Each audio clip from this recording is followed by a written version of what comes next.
RFM vous informe, mesdames, messieurs, bonsoir, merci de nous recevoir, il est 18h. Barthélémy Ngom. L'inquiétude qui s'empare des Sénégalais établis en Italie, c'est à cause du coronavirus qui a déjà fait 6 morts dans la région de Lombardie.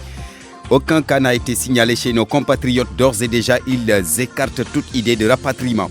Kémi Séba n'est toujours pas sorti du territoire sénégalais. Depuis hier, il a été bloqué à l'aéroport international Blaise Diagne de Diass dans l'attente d'être expulsé et ce sera sa deuxième expulsion.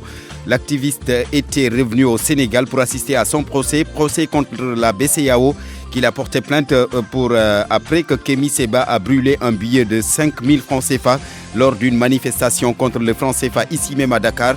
Le procès prévu ce matin a été renvoyé au 27 avril prochain. Urgence panafricaniste face à la presse ce matin exige la libération de l'activiste. Ce 24 février, l'an 1 de Macky Sall après sa réélection, une année marquée donc par des tensions, la cherté de la vie, la hausse du prix de l'électricité, l'insécurité grandissante, ajoutée à cela les difficultés que traversent plusieurs secteurs, l'éducation, la santé entre autres. En sport boxe, tournoi de qualification aux Jeux Olympiques, encore une défaite pour le Sénégal. Souleymane Sy a perdu face au Ghanéen Chakoul Samed. Nous le verrons avec Abdou Diouf Junior. Nous irons en classe avec Eladji Ndiogou. Dans le débrief, nous serons avec le député Nango Seck, député de la diaspora résident en Italie, entretien sur le coronavirus qui, je le rappelle, a fait 6 morts à Lombardie. Abdou Cham est à la technique, mesdames, messieurs, bonsoir, bienvenue. L'épidémie de coronavirus se propage, l'Italie est touchée, déjà 6 morts dans la région de Lombardie, ce qui suscite une inquiétude chez nos compatriotes établis là-bas.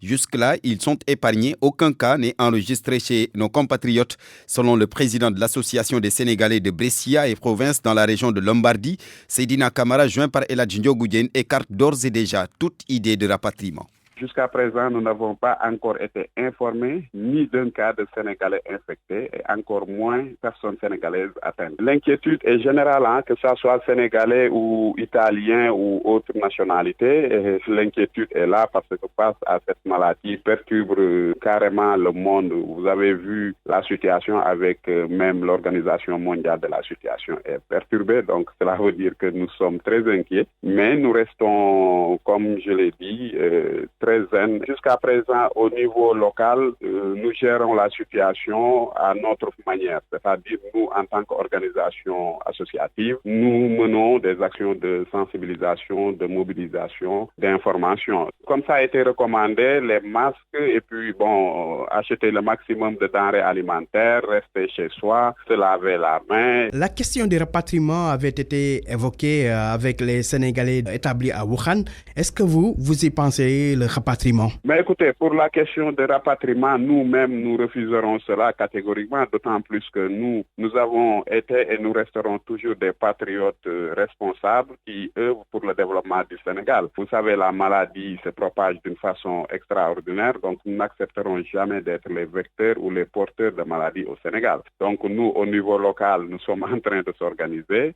Nous avons toutes les dispositions qui ont été prises par l'État italien et nous restons très calmes et sereins. Et nous resterons, comme je l'ai dit, citoyens sénégalais très responsables qui participera jusqu'à la dernière minute à l'effort de développement.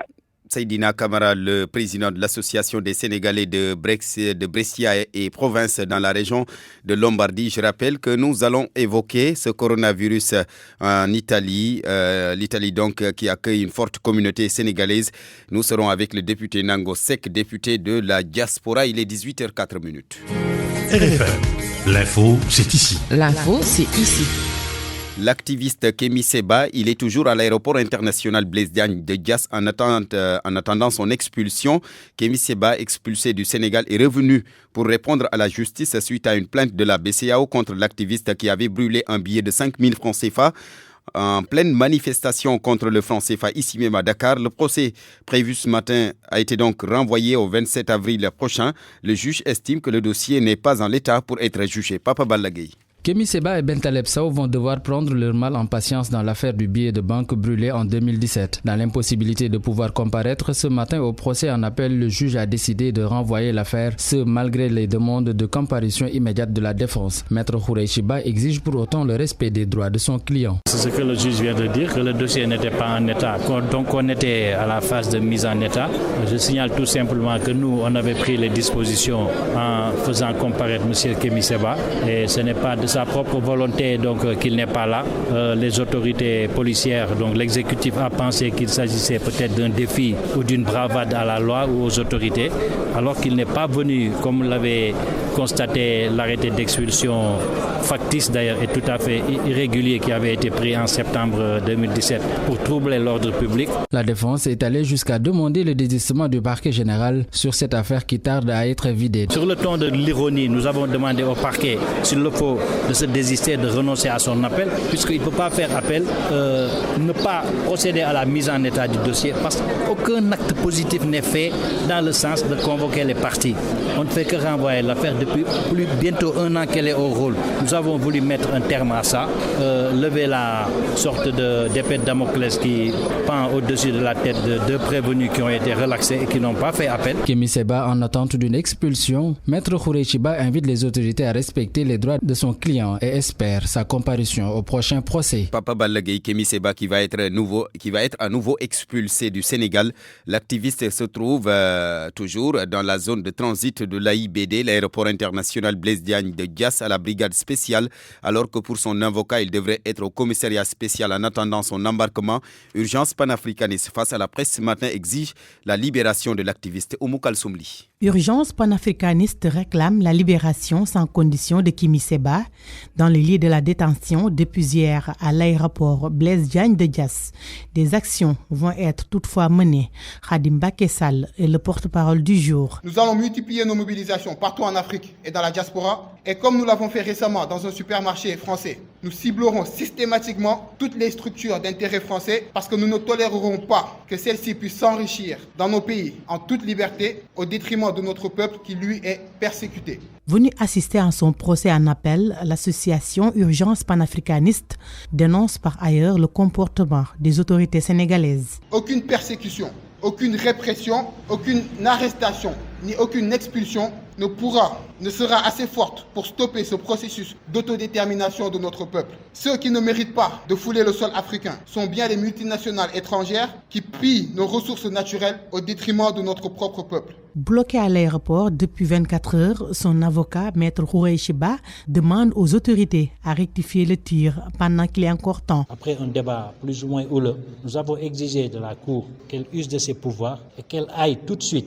ordonner la libération immédiate de Kémi Séba pour qu'il vienne comparaître à la barre. S'il le faut, qu'on le retourne à la frontière, qu'il rentre. Le président n'a pas voulu entrer dans cette considération, d'autant moins que le parquet général, pour se défendre, a dit que oui, on est toujours à la phase de la mise en état. Pour rappel, Kémi Séba avait effectué ce voyage pour comparaître au procès en appel, mais il devra encore patienter jusqu'au 27 avril prochain pour connaître son sort. Oumou Kalsoum Ly, les travailleurs de la justice du tribunal de grande instance de Thiès ont observé un arrêt de travail ce lundi.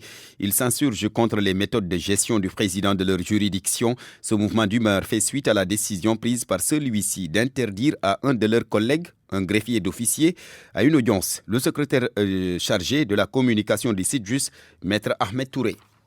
À la veille de chaque rentrée d'année judiciaire, nous tenons une assemblée générale. Au niveau du tribunal d'instance de Thiès, nous avons tenu une assemblée générale et notre collègue, Maître Massamba Kane, est le greffier qui est préposé aux audiences correctionnelles. Alors malheureusement, depuis quelques jours, M. le Président et notre collègue ne sont pas en odeur de sainteté. Et ce matin, M. le Président, contre toute attente, a pris la décision de ne pas laisser le collègue siéger à l'audience correctionnelle, comme prévu par notre procès-verbal de rentrée d'année judiciaire. Et il n'est pas à son premier coup d'essai. Chaque fois, au gré de ses humeurs, M. le Président prend des décisions unilatérales qui visent à rompre avec les principes qui gouvernent le fonctionnement de notre administration. Il y a quelques années, le juge Babacar Diop en a fait les frais, ainsi que notre collègue Maître Papa Sidilo, avec qui il avait eu des bisbilles jusqu'à les faire affecter. Il y a quelques mois, c'était autour de notre collègue Maître Ousmane Diagne.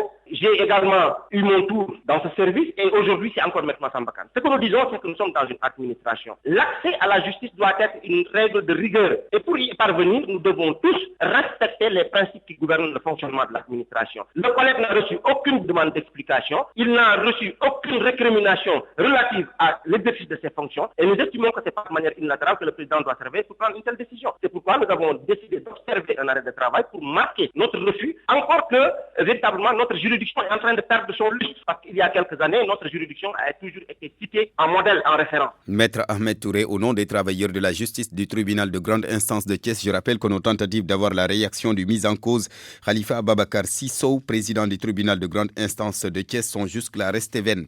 Réélu le 24 février 2019, le président Macky Sall boucle ce lundi l'an 1 de son mandat. Un bilan sous haute tension, les problèmes que traversent plusieurs secteurs, l'éducation, la santé, la hausse de 10% sur le prix de l'électricité, entre autres. Nafissatou Sila jette un regard dans le rétroviseur. Le fait le plus saillant après la réélection du président Macky Sall reste la hausse du prix de l'électricité. Une décision qui met la quasi-totalité des Sénégalais hors d'eux, une hausse de 10% depuis le 1er décembre 2019. Une mesure d'ailleurs toujours en vigueur après moult revendications. On assiste même à la naissance de la plateforme Nyolank, plateforme qui s'oppose à cette décision et qui a prôné le refus systématique de payer les factures d'électricité jugées salées pour beaucoup en début 2020. Les autorités, principalement le président de la République, ont tenté d'apporter des réponses face à cette hausse, mais pas convaincantes aux yeux des plateformes revendicatives qui n'ont cessé de protester. Plusieurs arrestations ont été menées et l'on se souvient encore de celle de Guy Marius Sagna et compagnie pour s'être accrochés aux grilles du Palais de la République. Certains sont libérés, mais l'une des têtes de file du collectif Nyolank est toujours emprisonnée, Guy Marius Sagna. Le secteur de la santé a connu ou connaît encore des difficultés et l'on ne peut occulter le problème des urgences et le secteur en est bien conscient, même si on sait que des efforts sont fournis pour une prise en charge adéquate des malades sur l'ensemble du territoire. L'enseignement pour cette année a aussi connu des remous. Les mouvements de protestation n'ont pas manqué de surgir. L'insécurité a connu une hausse considérable dans tout le pays. Les meurtres font l'actualité presque chaque semaine et les Sénégalais attendent toujours une meilleure prise en charge concernant leur sécurité. Ce second mandat placé sous le signe du social pour sa première année ne se montre pas reluisant et les gourgoulous sénégalais se battent toujours pour de meilleures conditions de vie vu les coûts jugés élevés, surtout pour les denrées de première nécessité. Nafissatou Sila et cette déclaration de Mohamed Boun Abdallah Dionne qui suscite une polémique. Au forum de la convergence des jeunesses républicaines de Guédiawaye, le secrétaire général de la présidence a laissé entendre que l'histoire n'est pas terminée entre Macky Sall et le peuple sénégalais. Une déclaration qui attire les attentions et qui remet au goût du jour la polémique sur un éventuel troisième mandat pour Macky Sall. Mohamed Ali Mouba a donné la parole à des spécialistes sur le sujet. Selon le journaliste analyste politique Mbaye Sidi Mbaye, la petite phrase lâchée par Mohamed Dionne n'est pas fortuite. L'histoire du président Macky Sall avec les Sénégalais n'est pas terminée à une résonance particulière. Hypothèse travail. Parce que c'est une phrase qui n'est pas sortie par hasard de la tête de M. Dionne. Je ne sais pas si c'est une phrase pour provoquer ou c'est une phrase pour éclairer. Nous sommes dans une phase où Macky Sall est surveillé comme de l'eau sur le feu. Toutes ces déclarations, même les gestes les plus anodins, on leur question pour un camp et pour l'autre. Le journaliste et analyste politique Babacar Dionne a vu l'ancien Premier ministre s'adresser à ses camarades à la tribune. L'homme qu'il a vu sort tout droit des officines du palais pour dérouler. Alors, ils ont semé le flou dans cette assistance. Tout le monde, en tout cas tous ceux qui étaient là-bas, c'était donc un contexte assez particulier. Il y avait une mobilisation intense de jeunes de l'APR à Guédiawaye. Donc c'était une occasion assez intéressante pour l'ancien Premier ministre de lancer en tout cas ce message qui était relayé par d'autres orateurs dont Néné Fatoumata Tall, dont Aliou Sall, le maire de Guédiawaye, et ils n'ont pas donné d'explication claire par rapport à ça. Le message de Boun Abdallah Dionne, pour nous qui étions là-bas, c'était clair que l'histoire n'est pas terminée avec Macky Sall, qu'il y avait une possibilité, une opportunité pour le président Macky Sall d'avoir un troisième mandat. Opportunité pour le président Sall de présenter une troisième candidature, l'APR, dans le jeu du clair-obscur. Le parti du président Macky Sall a un agenda très précis. Je ne vais pas souvent dans leurs rencontres, mais quand j'y étais, j'ai regardé leur manière de faire et je me suis dit qu'ils ont bien réfléchi à ce sujet avant de lancer ce terme, cette fameuse phrase « L'histoire n'est pas terminée avec le peuple sénégalais ». L'histoire n'est pas terminée, plus qu'un slogan donc, le président Sall cherche les voies et moyens de préparer l'opinion à un troisième mandat. Le doute n'est plus permis, selon Babacar Dione. Mohamed Ali Mouba, en plus bref, c'est le plus grand parc éolien de l'Afrique de l'Ouest et il sera inauguré lundi dans l'après-midi dans la commune de Taïba-Ndiaye, c'est dans le département de Tivaouane. C'est le président Macky Sall qui va couper donc le ruban. Le parc éolien de Taïba-Ndiaye, c'est un investissement d'un peu plus de 200 milliards CFA. Il va produire quelques 158 mégawatts qui seront achetés par la Sénélec et injectés dans le réseau. La centrale éolienne sera livrée en 3 tranches. Projet d'interconnexion d'une valeur de 438 milliards de francs CFA. Les hauts commissaires de l'OMVS, OMVG, dynamisent leurs efforts pour la gestion des eaux frontalières. L'objectif est de booster le marché de l'électricité à travers le partage de ressources hydroélectriques pour fournir aux pays membres une énergie propre, renouvelable à moindre coût. Nous écoutons à ce propos Ababacar Ndao, c'est lui le secrétaire général de l'OMVG, au micro de Adia Maricham. Les missions sont similaires et ils ont voulu cette rencontre pour échanger parce que vous connaissez la riche expérience que l'OMVS a déjà avec les réalisations de Manantali, de Diamant, de Felou, de Guina bientôt et des apports aussi pour l'irrigation dans nos différents fleuves. Et ce chemin-là qu'emprunte l'OMVG qui a aujourd'hui un projet également de réalisation d'une ligne d'interconnexion qui va relier le Sénégal, la Gambie, la Guinée et la Guinée-Bissau. Parlant de l'OMVS déjà, le projet existant, vous recevez l'énergie de Manantali à Dakar et dans les autres capitales, dans les autres pays également. Maintenant pour l'OMVG, c'est ce projet-là qui est en cours. C'est un projet de 722 millions de dollars, 1700 km de ligne haute tension en 225 kV et puis ensuite il y a 15 postes de transformation, dont celui de Tambacounda qui va relier les réseaux de l'OMVG et de l'OMVS. Ce projet est en cours de construction. Le Sénégal va habiliter, Inch'Allah, en mars 2021, le Forum mondial de l'eau. Il se trouve que l'un des thèmes majeurs de ce forum, c'est la coopération. Et vous savez, la coopération, même au niveau mondial, c'est porté évidemment par l'OMVS et l'OMVG. C'est ce que nous faisons, c'est le cœur de notre métier. Donc en fait, de ce fait, on a aussi besoin de nous coordonner pour voir un peu comment organiser cela. D'ailleurs, nous-mêmes, nous présidons le groupe de réflexion qui s'occupe de la coopération. C'était Ababacar Ndao, le secrétaire général de l'OMVG, l'organisation pour la mise en valeur du fleuve Gambie. Bonsoir Abdou Diouf Junior. Bonsoir Barthélémy Ngom. Sport Abdou Diouf, nous parlons d'abord de boxe avec le tournoi de qualification aux Jeux Olympiques. Un autre Sénégalais range ses gants. Souleymane Sy n'ira pas plus loin. Il a été stoppé par le Ghanéen Samed Chakoul. Le Sénégalais a perdu au point. Cette défaite confirme les difficultés, Barthélémy, dans lesquelles évoluent les combattants sénégalais. Football à présent, Coupe arabe 2020, les Lionceaux qualifiés au second tour. Les U20 ont battu la Libye par 3-0. Il s'agit du troisième et dernier match de poule du Sénégal qui termine à la première place. Les Lionceaux qualifiés au second tour doivent tout de même remercier leur milieu offensif Pape Matar Sarr. Le joueur de Génération Foot a marqué en doublé. C'est le deuxième, troisième et troisième but de la compétition. Abdoulaye Ndiaye a marqué l'autre but du Sénégal.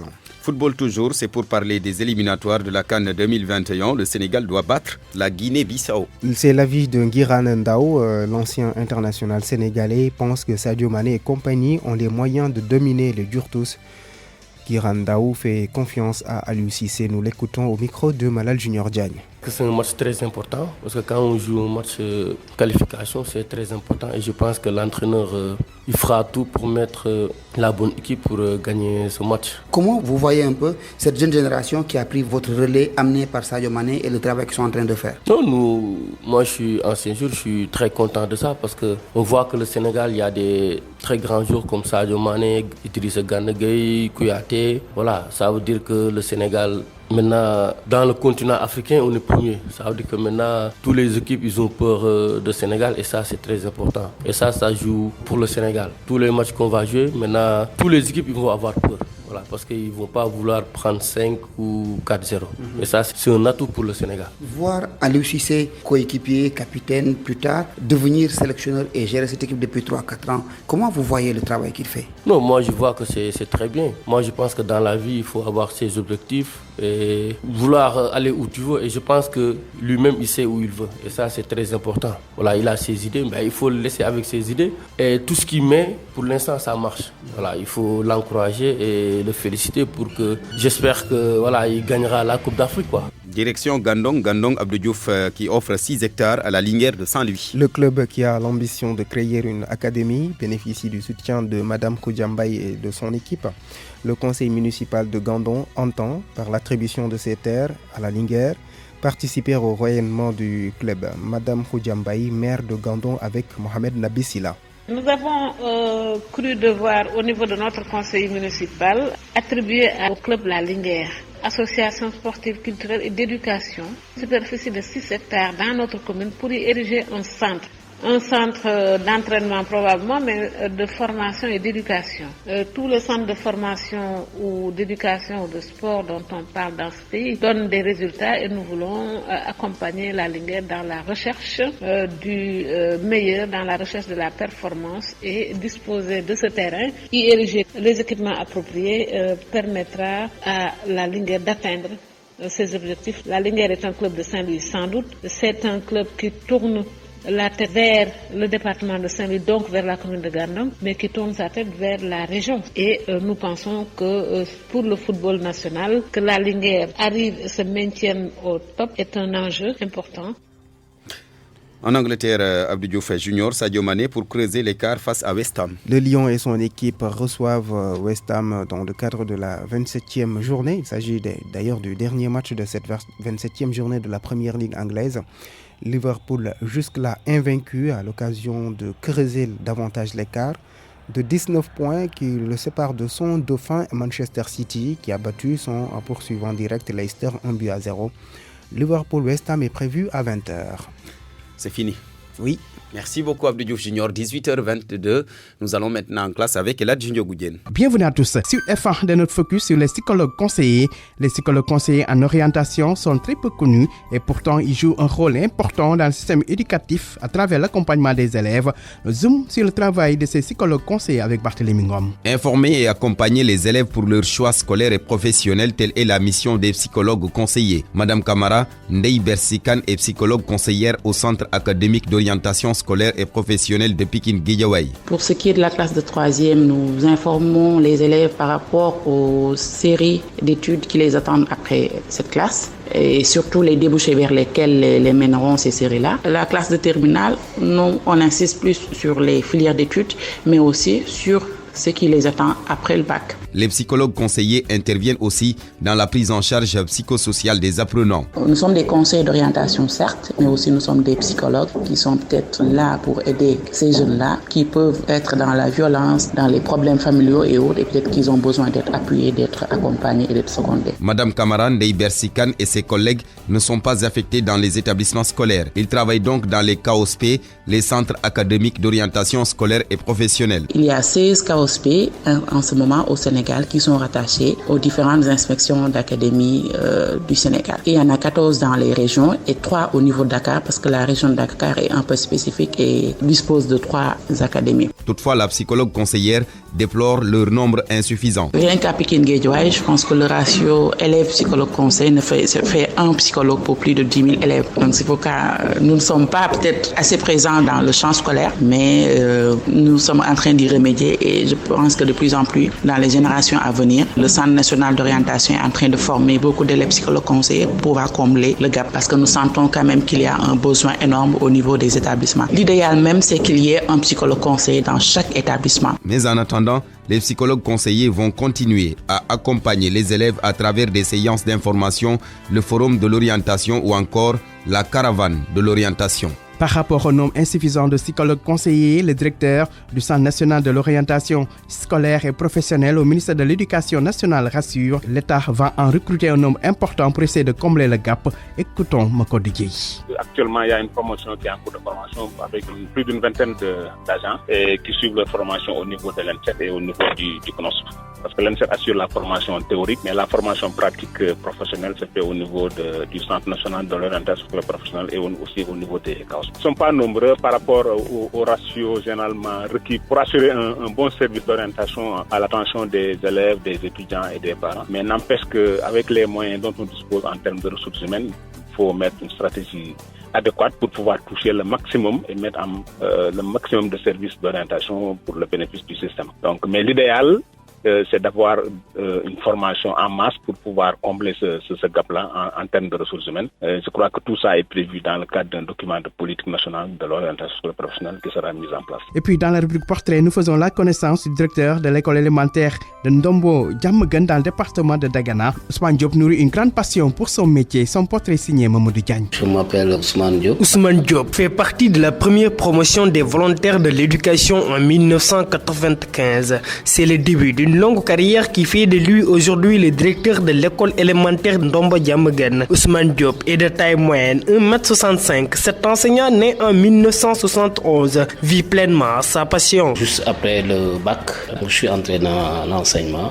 Donc à travers la première génération des volontaires. Dans mon parcours, j'ai fait l'école de Saré-Lamou qui fut mon premier poste de 1995 à 2001. Juste après ça, je me suis déplacé vers Thiago où j'ai fait 4 ans. À la suite de ça, je suis revenu dans mon fief à Khoumatiaren, l'école élémentaire de Khoumatiaren où j'ai fait 2 ans. C'est en 2008 que je suis allé à Ndombo Diamaguène, promis comme directeur. Après 25 ans de service dans le département de Dagana, Ousmane Diop ne nourrit aucun regret malgré le long chemin parsemé d'embûches. Il y a eu beaucoup d'obstacles. Les obstacles, souvent, c'est l'accès vers les lieux de travail. Dans les temps, l'accès était difficile. Pour les premiers postes, souvent, c'est des postes déshérités. Et pour s'y rendre, c'était un tas de problèmes. Mais néanmoins, nous avons lutté, nous avons cru en nous jusqu'à arriver à ce moment-là. Pour ça aussi, il faut dire que c'est un métier très noble. Même s'il a rencontré ces difficultés, Ousmane Diop se dit satisfait d'avoir participé à élever le taux de scolarisation dans le département de Dagana.